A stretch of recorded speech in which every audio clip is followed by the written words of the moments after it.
This is Newsfighters, where we fight the news so you don't have to. Yes, hello everyone. Welcome to Newsfighters for today, Thursday, March 26th, 2020. I'm your host, Dylan Behan. Well, what a unprecedented week in the news, politics and the economy. Well, I don't know about you, but I could sure do with some good news. What do you got for us, Scott Morrison? For many, young and old, 2020 will be the toughest year of our lives. All right, Scott Morrison, no need to sugarcoat it for us. Geez, I'll tell you who isn't depressed by all this, and that's British pop star Robbie Williams, who's been doing karaoke on Instagram all week. Oh, somebody just suggested this. It's fun to stay at the YMCA.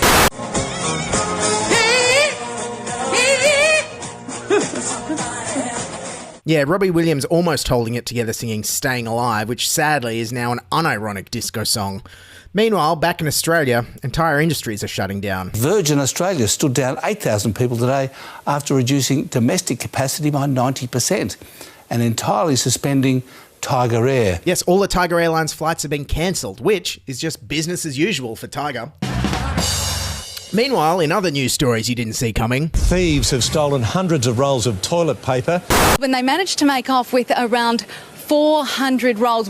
Police are hunting 2 toilet paper bandits, asking the public to dob these men in. Yeah, so get ready for a dodgy guy down at the pub to try and sell you some toilet paper that fell off the back of a truck. But hey, joke's on him. All the pubs are closed. Meanwhile, in celebrity coronavirus diagnoses, Prince Charles, the Prince of Wales, has been tested positive for coronavirus. His office says he's been displaying mild symptoms but otherwise remains in good health and has been working from home throughout the last few days as usual. Yeah, Prince Charles working at home as usual? Like he normally works at home? What, is he just shaking his own hand and cutting up little bits of ribbon he has around the place?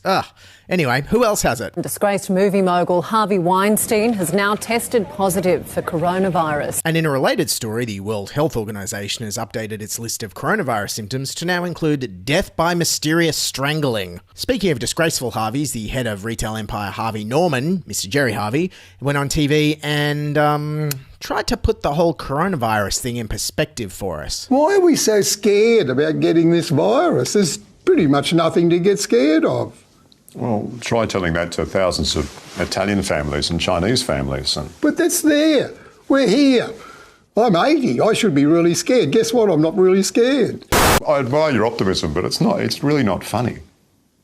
But to me, I've got to be positive. I've got to 80 years of age. I've had a wonderful life. And I think to myself, I'm just going to keep going as if nothing's happened. Well, good luck with that. I think I speak for all of Australia when I say, go Harvey, go away and never come back. Talking about irrelevant public figures who should probably just take this opportunity to shut the hell up, Australia's former Prime Ministers are weighing in on the coronavirus epidemic. Kevin Rudd, of course, wants to make sure we use these dire economic times to think about the important things in life, like him, his big words, and his GFC stimulus. I don't have available to me the econometric modelling which the government has in terms of the other economies impacting on Australia.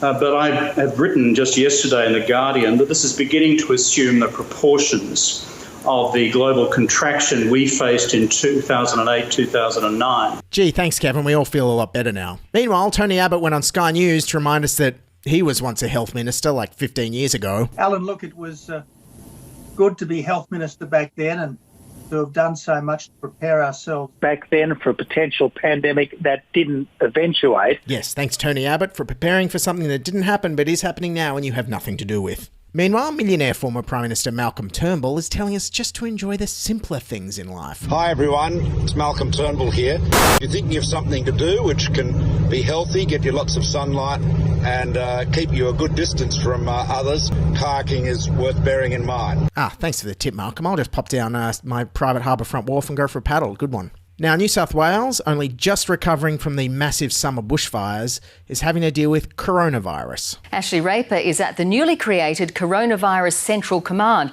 which has taken over RFS headquarters at Homebush. Yes, the New South Wales Bushfire Emergency Command Centre in Homebush has been repurposed as a coronavirus central command centre. The way things are going, 6 months from now, it's going to be the command centre for the bloody alien invasion or the zombie apocalypse or something. And if that wasn't bad enough, this week saw the pubs and clubs around Australia all close down for the first time, but this guy in Sydney's Darlinghurst wasn't concerned. Last drinks at the Courthouse Hotel. Bottle shops are open, I'll be fine. I've got 2 fridges. Yeah, but don't have too many beers at home. Victorian Premier Daniel Andrews has got his eye on you. You won't be able to go to the pub because the pub is shut.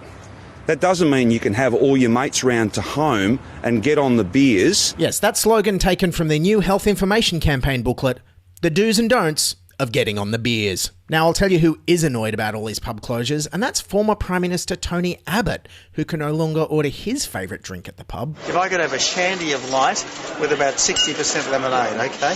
Whoa, slow down, Tony Abbott. I don't want to be held responsible for your massive sugar rush. Elsewhere, public health expert Pauline Hanson thinks all the closures have gone too far. I just feel it's probably a bit too far, but then again, I haven't been briefed by these medical experts. Possibly the government knows more than what I know. Yeah, I think a lot of people might know more than you, Pauline.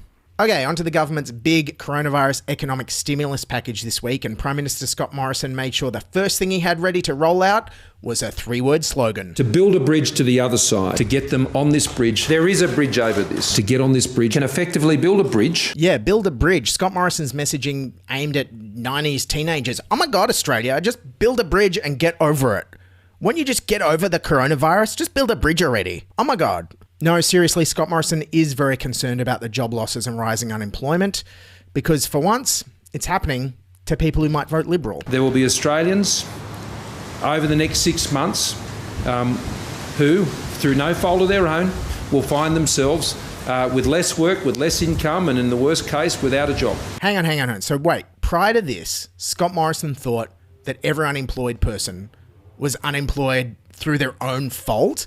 Like, hey, why'd you shut your own factory down? Hey, why'd you cut back the ABC and get yourself fired like that? That's clearly your fault. Of course, one of the biggest elements of the second round of stimulus this week was this. For at least 6 months, the job seeker allowance will double to $1,100 a fortnight. The job seeker allowance, formerly known as Newstart, is being doubled. Yes, Scott Morrison doubled Newstart, and I'll tell you who would absolutely hate seeing Scott Morrison double Newstart, and that's Scott Morrison from last year. Well, the Prime Minister, Scott Morrison, has emphatically ruled out increasing the rate of Newstart. What do you think that quiet Australians think about an increase to Newstart? They believe the best form of welfare is a job, and they believe that our welfare system should work as much for taxpayers as it does for those who benefit from it.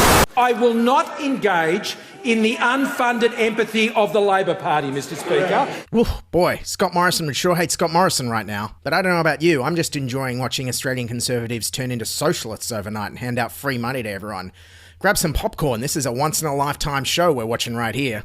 Yes, sadly and unsurprisingly, the government has not been handling the expansion of the welfare state very well, though, as thousands have been waiting patiently in line to dive into the bureaucratic nightmare that is Centrelink. I was expecting it, I have nowhere else to be today.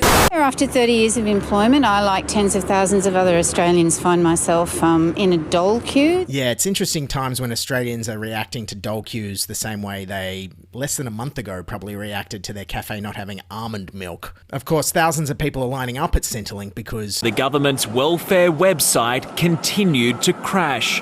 For a second day, the government's MyGov website has been unable to meet an unprecedented demand. Yeah, what a surprise. The MyGov website crashed, which nobody saw coming. Even the guy in charge, Government Services Minister Stuart Roberts. My bad not realising that the sheer scale.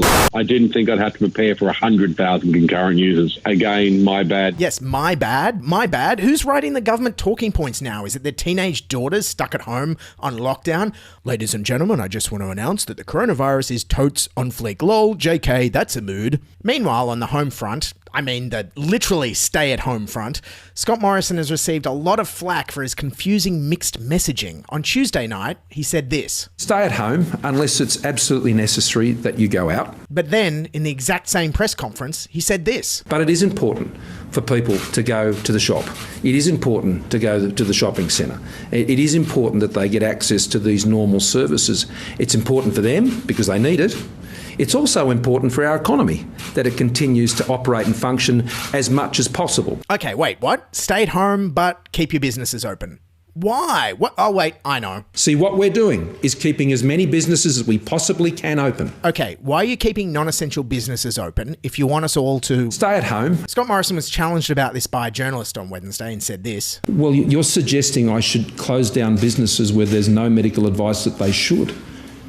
I don't understand why we would cause that harm to a business and all their workers and their livelihoods for the sake of some sort of message convenience. But you just shut down every gym, pub, bar, club, house inspection and restaurant in the country. What's left? Where are we meant to go now? People can still go to car yards. Yeah, come on, kids. Let's do what the Prime Minister says and go hang out down at the car yard. But Dad, we hung out at the car yard yesterday. Shut up, son. If the Prime Minister says we can go hang out at the car yard, we're going to go hang out at the car yard. Okay, look, these are increasingly concerning times.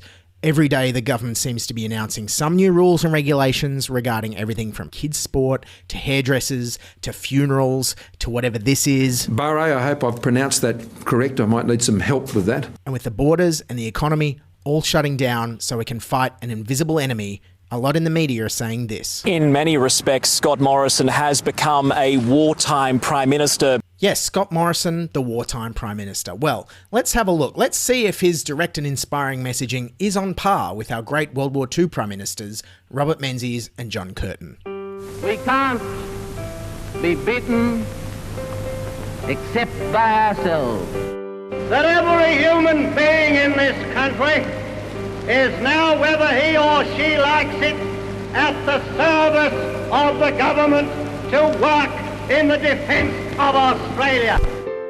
Well, you're suggesting I should close down businesses where there's no medical advice that they should. I don't understand why we would cause that harm to a business and all their workers and their livelihoods for the sake of some sort of message convenience. Yep, inspiring stuff. Look, I know these are difficult times, but it's increasingly looking like Scott Morrison is trying to have his cake and eat it too, trying to stop the virus in its tracks while also keeping the car yard and haircut sectors of the economy buzzing along. And so it looks like instead of following leaders like Jacinda Ardern or New York Governor Andrew Cuomo, Scott Morrison is looking towards Gerry Harvey. And I think to myself, I'm just going to keep going as if nothing's happened. Okay, everyone, that's Newsfighters for today. Thanks for listening. You can watch this show on YouTube or subscribe to our YouTube channel. The link is in the show notes. Remember, remain indoors, keep washing your hands, and bye for now. This is Newsfighters, where we fight the news so you don't have to.